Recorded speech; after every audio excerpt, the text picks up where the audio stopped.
Welcome to the April 2020 edition of Outlook Video, your nationally recognized award-winning program for gay, lesbian, bisexual, and transgender communities. This month, we are using Zoom to open our show. I'm Christine Hancock. And I'm executive producer Eric Chong. Like most of you, we are sheltered in place. Thankfully, we are able to record portions of our show with the help of web conferencing tools. In this month's show, Gabrielle Antolovich will be talking with several people at the DeFrank LGBTQ Community Center. Gabrielle spoke with Hank Dean about the importance of staying physically active, no matter the situation you find yourself in. He grew up in New Jersey, where he was first a two-time state gymnastics champion and studying dance as a gay man of color. Hank moved to New York and was recruited to be a dancer with the Alvin Ailey Dance Theater.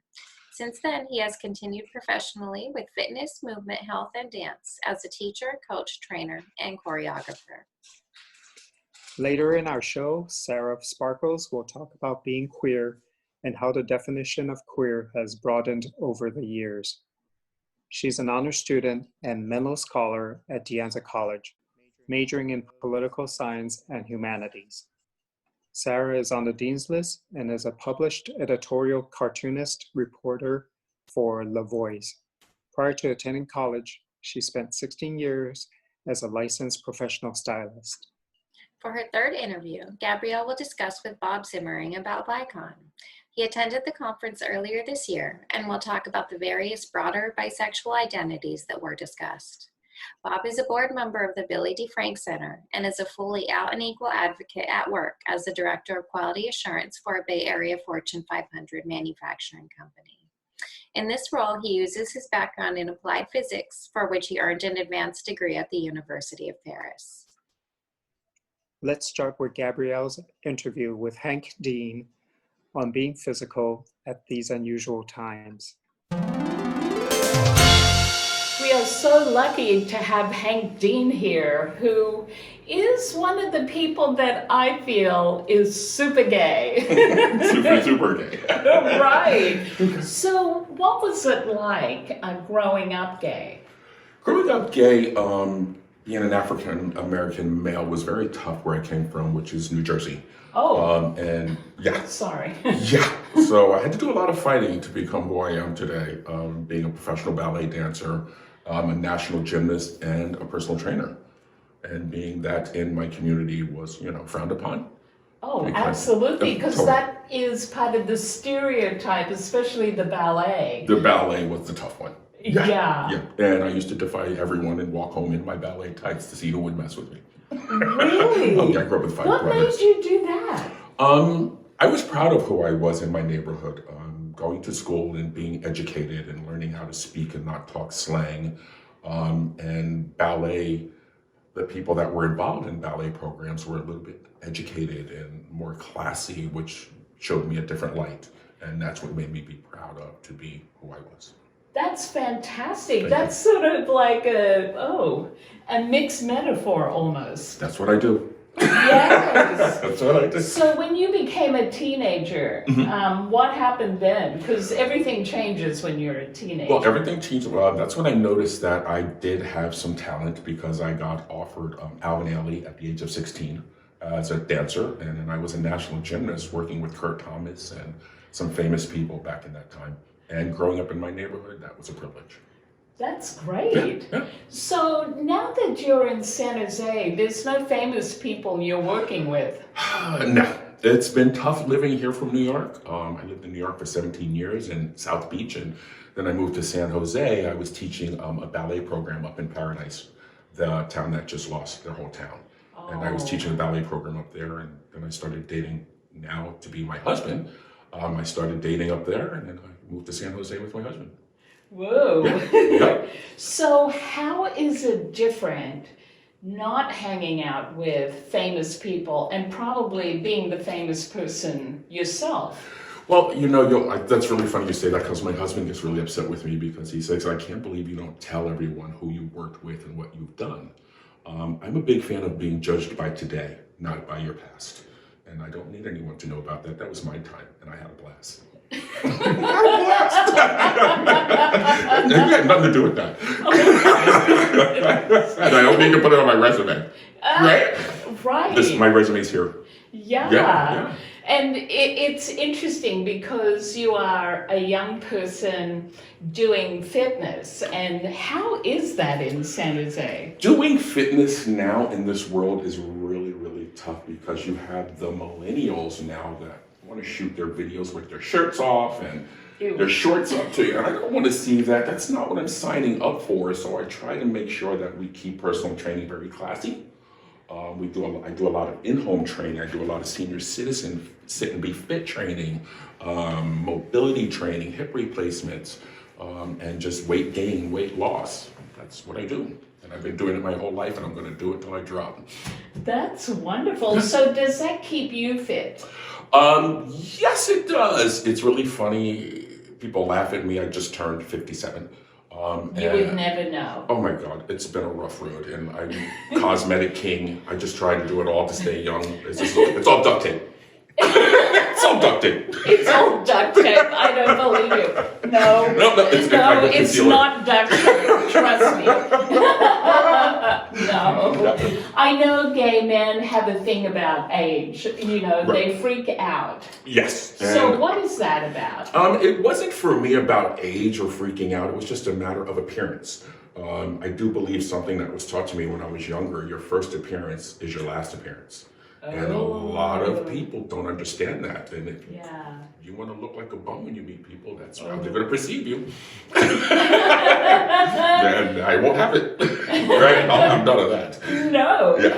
Well, that's interesting. So as a trainer and a person that's into fitness, without all the famous people here in San Jose, where do you see yourself going?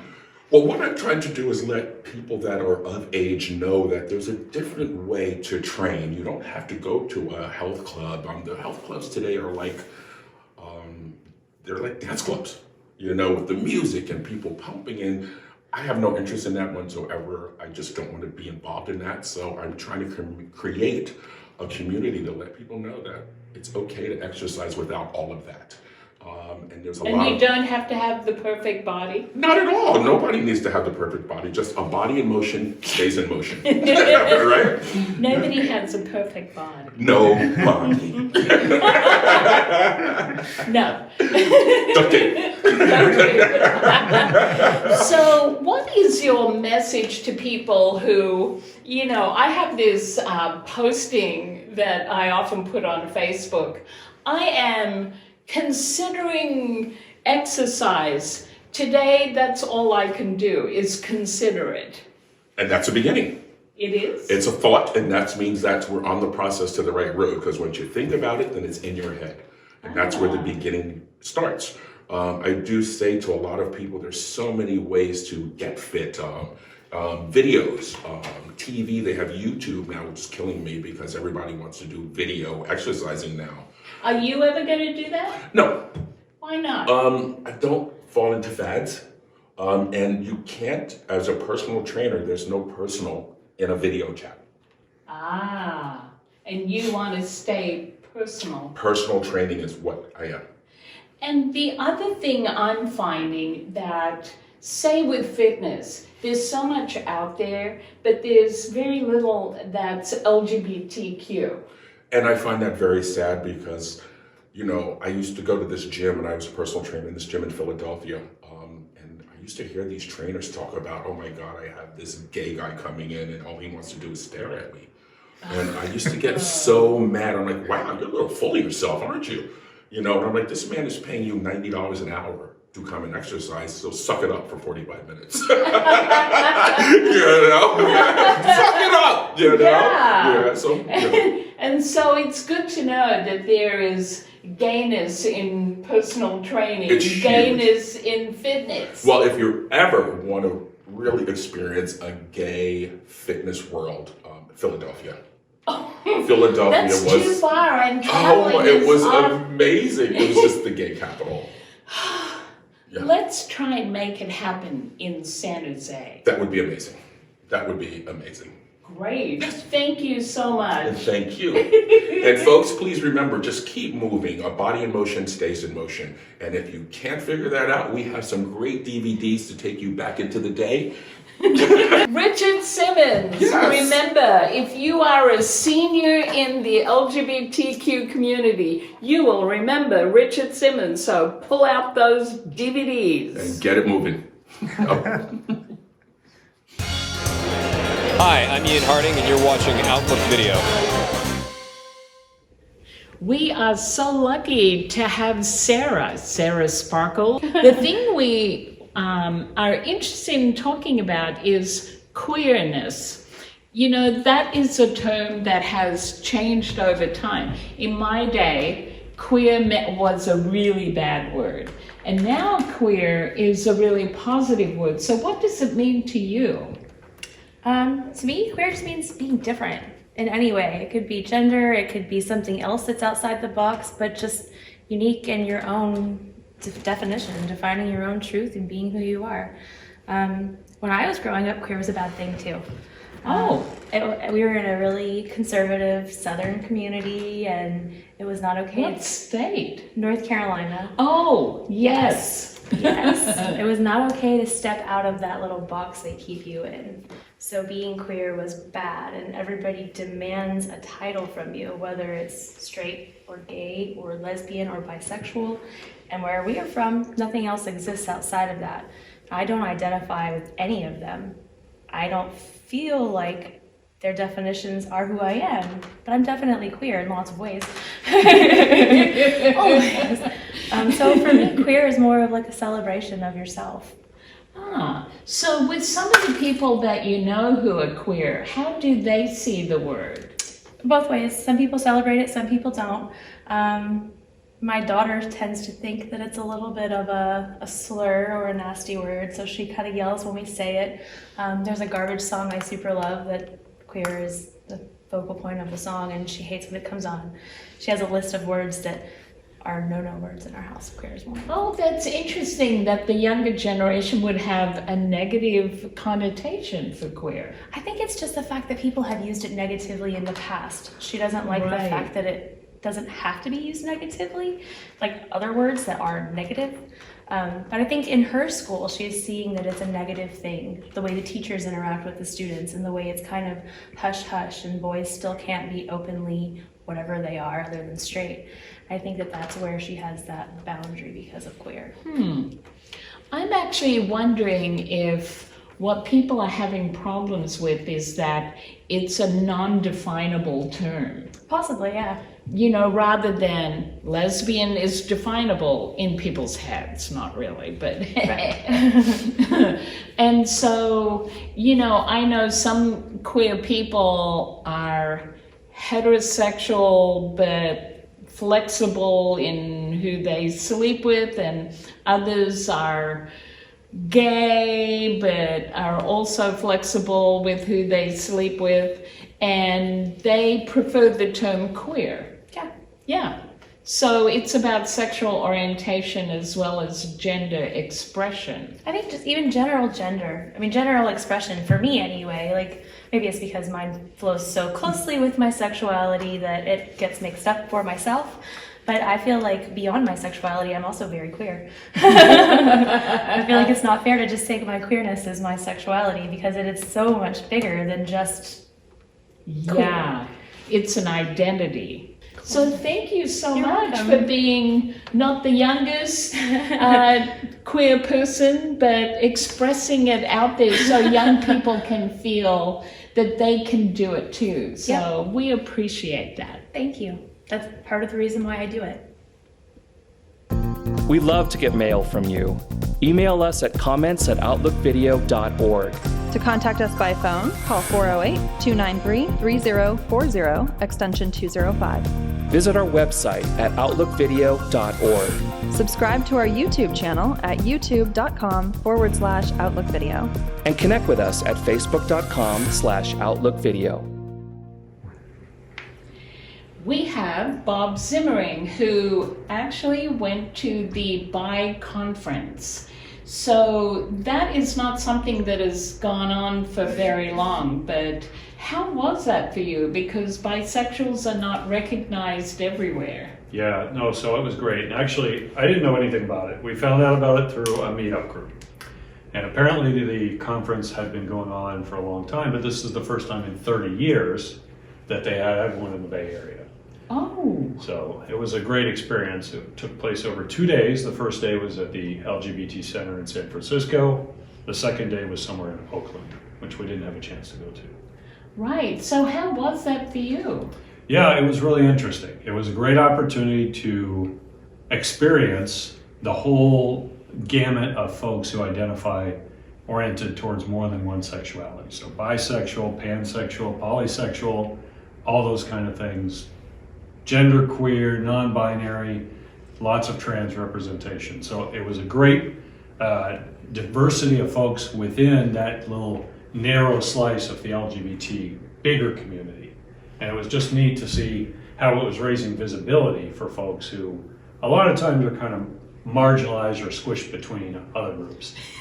Well, that's true. And what you're saying is, in the old days, bisexuals were in a little box. You had sex with men and women, period. That was it. But from what you're describing is it's a much broader category. Right, absolutely. It's a broader category.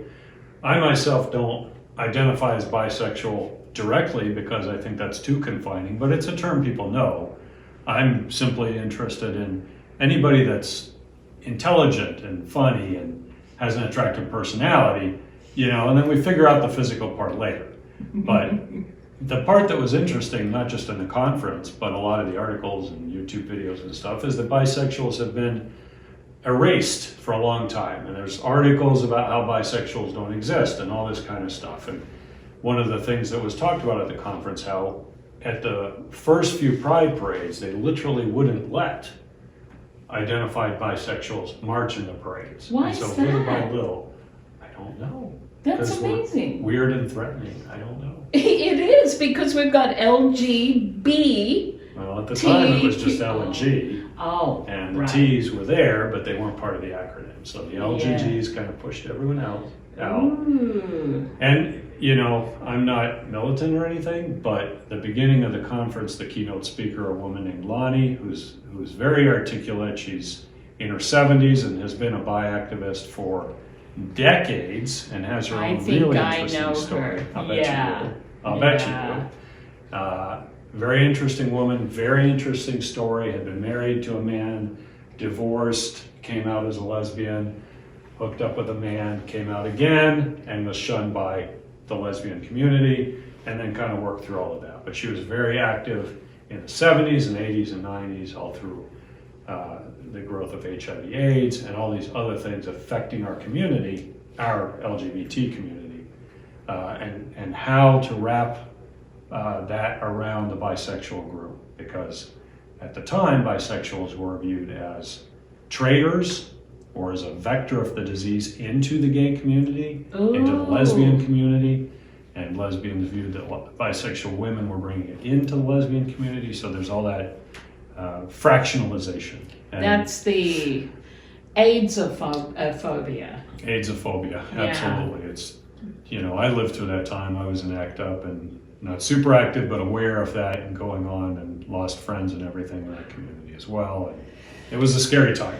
It was a scary Yes. time. But Yeah. to get back to the conference, so Lonnie kicked it off. She talked about her history as a bi activist. She talked about the history of bi activism, the start of something called BiNet, which was one of the first groups that kind of organized as bisexuals, and how that evolved in the present day.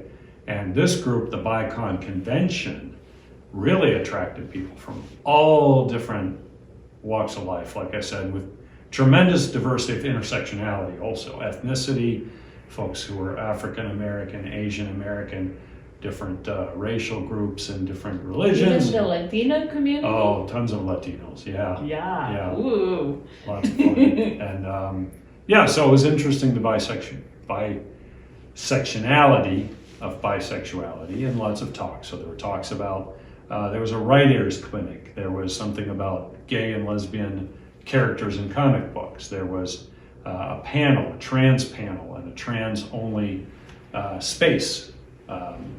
So it really tried to cater to all different kinds of folks that are interested in talking and learning and meeting people. And that was the best part, of course, was meeting the people and networking and just meeting other people that have similar experiences and feeling like I'm not the only one, you know? Exactly. So I remember you mentioning bi-erasure. What is that? yeah, and it's a term that I learned through the discussion group here at the DeFrank Center.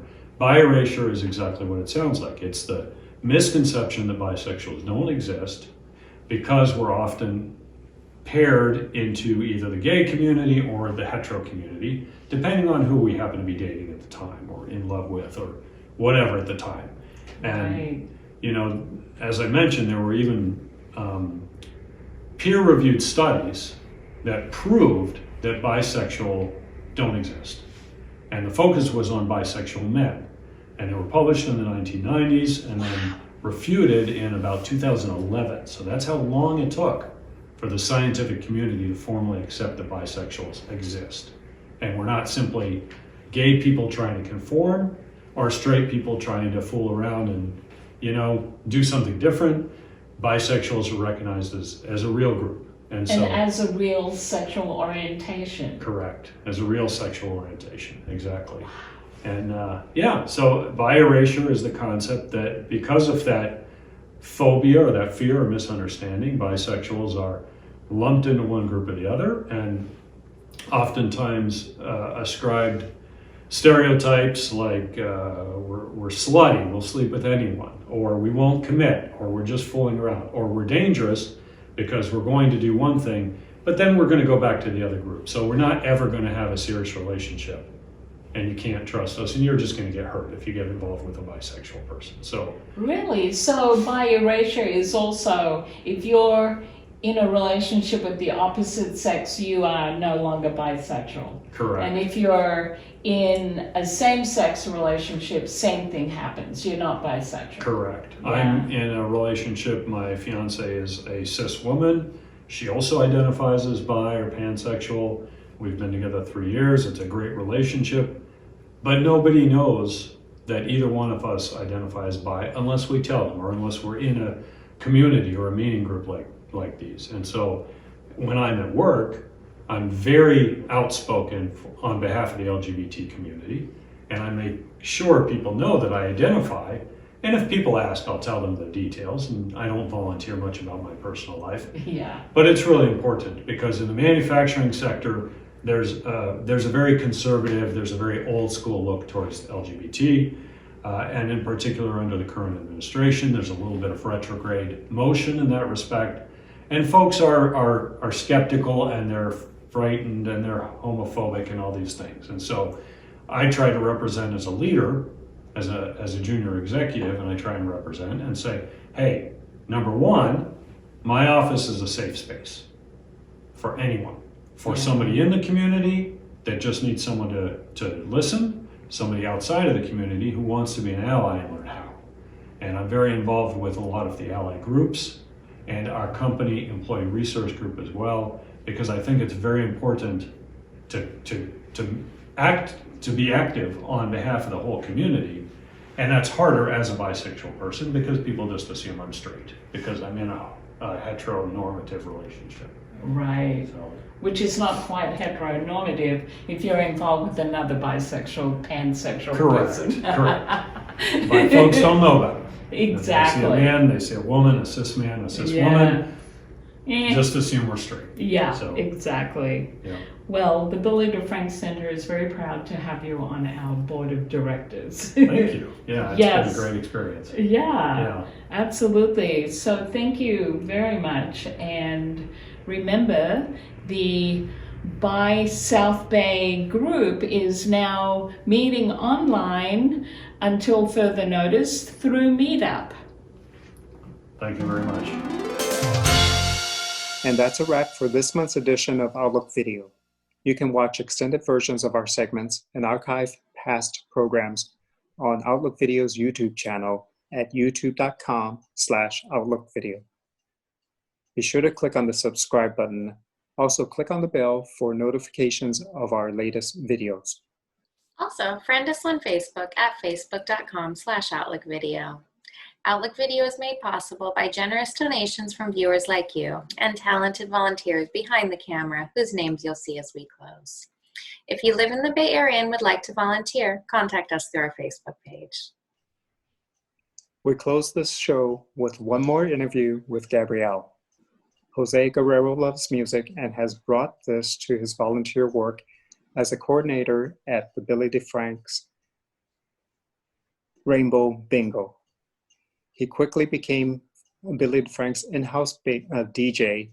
As a member of the board of directors, he brings a unique positive energy to the center. From all of us here at Outlook Video, thank you for watching. Stay safe, and we'll see you next month. Be safe, and bye for now. We have Jose here, who is on the Billy DeFrank board, who coordinates Rainbow Bingo, and is also a DJ.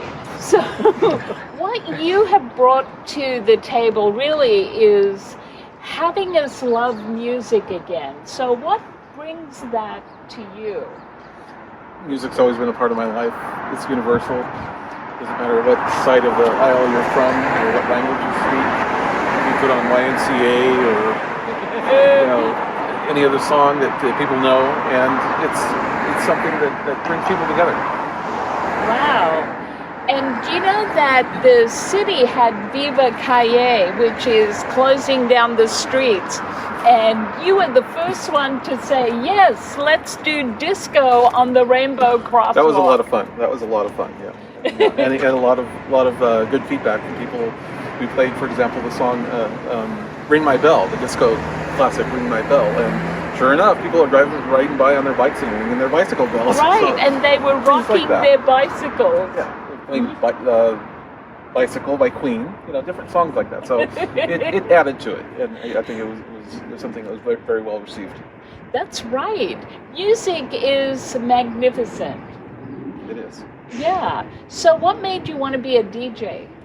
It was a total fluke. A friend of mine he's since become a friend of mine, but I would see him from time to time, and one day I knew he was a DJ, and music had always been a part of my life.